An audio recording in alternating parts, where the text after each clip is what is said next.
There are 4 Delta Airline credit cards: the Blue, the Gold, the Platinum, and the Reserve. The Delta Gold is consistently voted as the #1 Delta Airlines credit card. The 550 Delta Reserve, on the other hand, has a lot of trouble getting most folks' nod of approval. By the end of this video, you'll have the info you need to make the optimal choice that works for you. And most importantly, be equipped with a credit card strategy to maximize not what we earned from just these 2 cards, but the entire line of Delta cards offered to us through American Express. Starting off, we're looking at a sign-up bonus for the Delta Gold of 40,000 Delta Skymiles after $2,000 in minimum spend in the first 6 months. For the Delta Reserve, we're looking at 60,000 Skymiles after $5,000 in minimum spend in the first 6 months.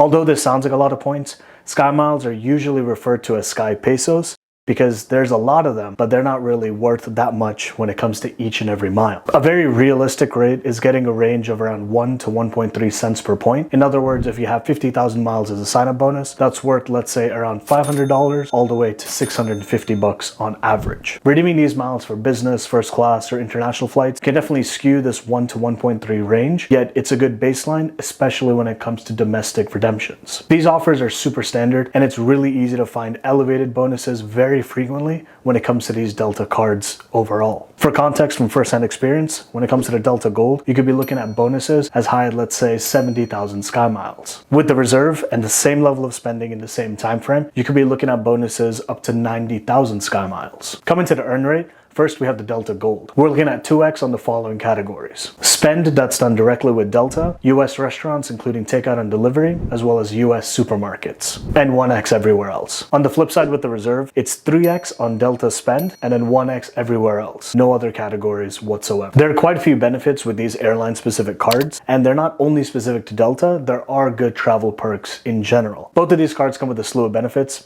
and we'll cover the mutual benefits, which both of these cards share in common, and then go into those unique benefits for each of these individual cards. Right before that, the annual fees. With the Gold, it's going to be $0 in year 1 and then $99 thereafter, and the Delta Reserve, it's going to be $550. With either of these cards, you get your first check bag for free. This isn't only for you, it's going to be for you and up to 8 other members on the same reservation, which totals to 9 total people. You do need to travel on the same reservation to take advantage of having these additional folks and their free baggage, yet it can be a supremely overpowering perk, frankly, depending on how much value you're able to get from it. And as a side note, if you're an authorized user, this perk is not going to be available for you, yet if you're traveling with the primary cardholder, then it will be. From there, you have something known as Takeoff 15. Specifically, if you're a Delta cardholder, you can get 15% off your miles redemption for a certain reservation. For example, if a redemption costs 50,000 miles and $5.60 in taxes and fees, you won't get 15% off the taxes and fees, but instead of 50k miles, you would need to pay 42.5k. Keeping it going, you got 20% back on in-flight purchases. It's as straightforward as it sounds. You do save that 20%, yet the caveat is that you need to spend on this specific card. So you can't just be a card holder, check out with another credit card and expect this 20% credit to hit necessarily. Another benefit of having a Delta Skymiles card is that you can actually pay with miles instead of cash at checkout. It's definitely a feature where each and every mile you redeem is going to be worth 1 penny. In other words, if you wanted to shave off $500 of what you needed to pay out of pocket, you could instead trade 50,000 miles. Using this feature, you can redeem with as low as 5,000 miles. In other words, $50 off. Getting 1 penny per mile isn't really the best, yet it's good to know there's a floor rate if you really want to use that redemption method, but there's definitely a lot of ways where you can get even more value, and I would say outsized value, even with these Delta Skymiles. And both of these cards, unsurprisingly, come with no foreign transaction fees. With the Gold specifically, there's something known as a $100 Delta flight credit. This is $100 you receive if you spend at least $10,000 or more in a calendar year with the Delta Gold. In year 1, there is a $0 annual fee, so I look at this $100 flight credit as a way where, let's say, folks spend at least 10k on average on that Delta Gold, then in the longer term, they're basically negating the annual fee, so it could maybe market it as a way of, hey, it's not really costing you anything if you're just spending organically over the long term on this card. That's some generic reasoning, but for viewers of this channel, I would say that the $100 flight credit sounds exactly how it does. It's essentially an extra 1%, where $100 divided by 10,000 is that value you're getting for up to that 10k in spend each and every calendar year. The question I would have for you is that, is this really worth considering in your overall equation for getting a Delta card in general? To me, it's a nice justification slash cherry on top if you're going to make this organic spend anyways year over year. Simultaneously, if you're spending, let's say 20K on this card or 40K, where basically 20K and you're getting that same 100 is like you're getting an extra 0.5% of value. And if you spend, let's say 40K and you're getting the same $100 in value, it's like you're getting an extra 0.25x in terms of your overall extra value from this credit. Simply put, it's a good consideration point, yet I don't think it's the main variable to solve the entire equation of choosing the gold over the reserve. Having the gold also allows you to board a little bit faster potentially. You can board the plane with the group of main cabin 1 versus, let's say, waiting even longer based on some other variable.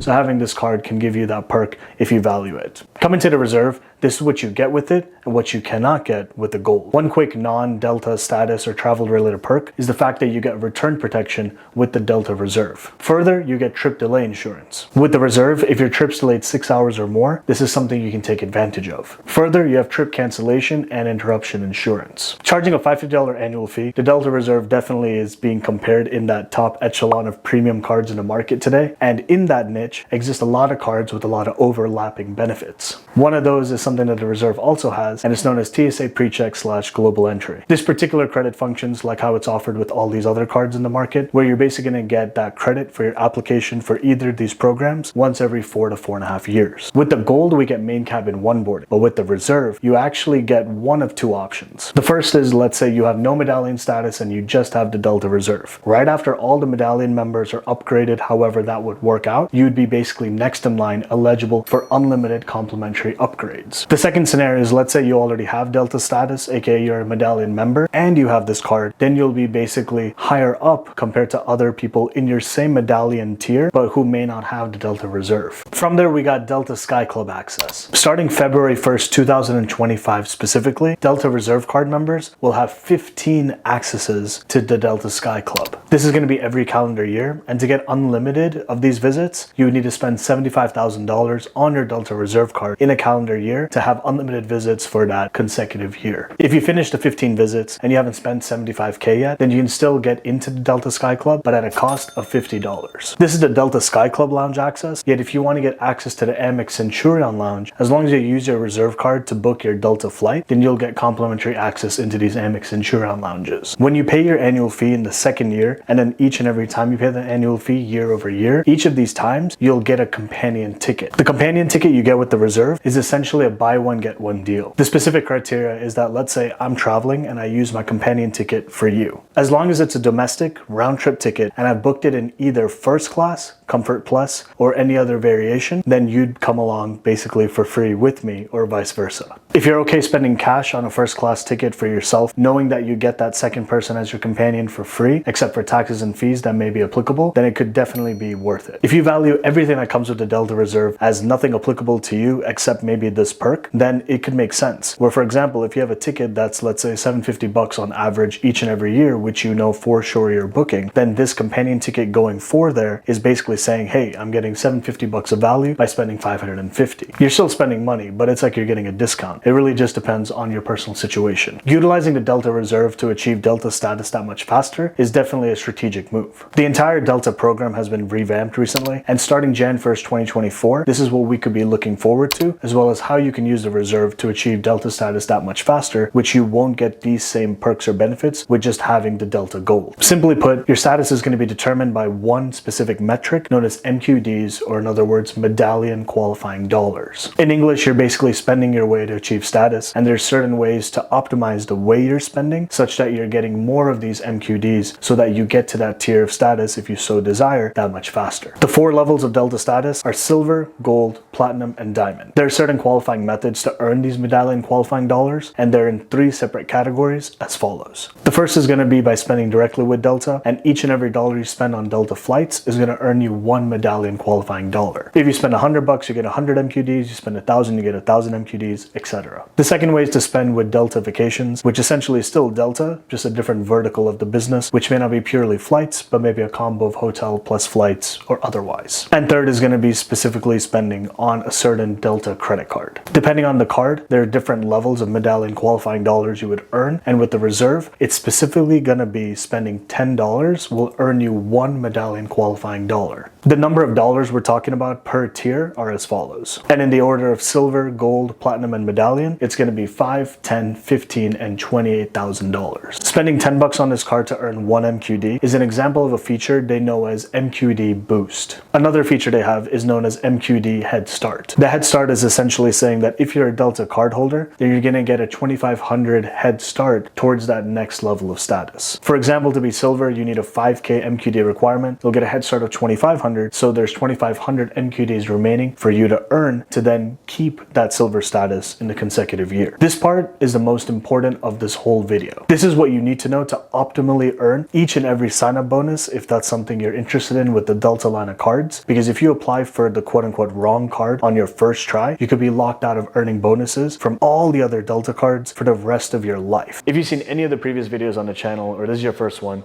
you're probably a money nerd like myself. For many years, I used to be so deep into everything personal finance, investing, saving, spending, all the optimization when it comes to money. And the biggest thing, the belief that I had, was that I knew so much that there would be no use in my life ever to talk to a financial advisor. Actually talking with a financial advisor was actually what I didn't know I needed to get to the next level. Having a different perspective on your personal situation is what I would consider priceless. Given this background situation and me getting to meet the team behind Money Pickle, which essentially is a service that connects individuals like you and me to financial advisors, there's a special partnership promo just for us. We get a 100% free 45-minute call with the financial advisor.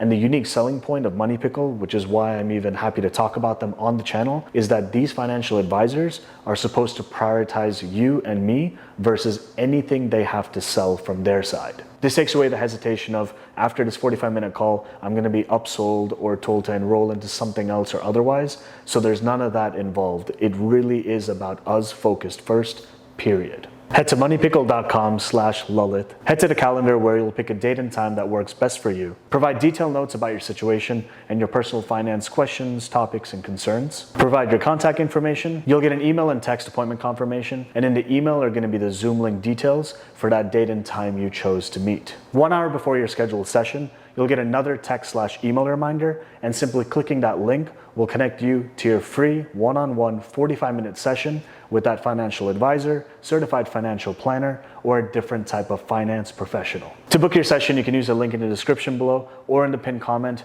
Or if you're on their site and you're already in the middle of filling out their form, then you could just fill out my name, Lalit, L-A-L-I-T, in the How Did You Hear About Us section. It definitely supports the channel, so I appreciate it in advance. Yet most importantly, I'm happy to partner with them for the free service that they're offering for us to get better insight around everything around our personal finance situation, whether in the short term or the long term. There are 2 parts to this. The first one, it's something that concerns Amex's once-in-a-lifetime rule. This rule essentially states that if you receive the bonus, let's say I applied for some American Express credit card, I get the bonus, and let's say I cancel it after 3 years. And let's say 5 years later, hey, this card actually makes sense to reintroduce into my life. When I do apply, let's say I get approved, I won't be eligible to earn that sign-up bonus offer. Let's say there's some arbitrary Amex product that provides us with 75,000 miles as a sign-up bonus offer. Let's say we sign up for it, we get the bonus. Later on, the card doesn't really make sense. And let's say there's a historic bonus of this same card offering 250K miles. Then in that case, you can still apply and get approved, but there's no way that you would be getting that 250K sign-up bonus because you've already received a bonus from this same product/card. The second part concerns the order in which you need to literally get these Delta cards to be even able to consider getting all of their individual sign-up bonus offers. Let's say you have no Delta cards and you just get the Delta Reserve. That's your first Delta card, period. The terms literally specify that if you have any other card basically below the Reserve, in other words, the 4 line of cards are going to be the Reserve at the highest, then the Platinum, then the Gold, and then the Blue. The issue isn't with the Reserves bonus that we would get. It's actually if we get any other variation of Delta card in the future. Specifically called out in the terms, if you get the Reserves bonus, then let's say I apply for the Platinum. If I apply for the Platinum, but I've received a bonus that's basically higher than the Platinum, aka the Reserve in this case, I won't be eligible to earn that Platinum, Delta Platinum bonus.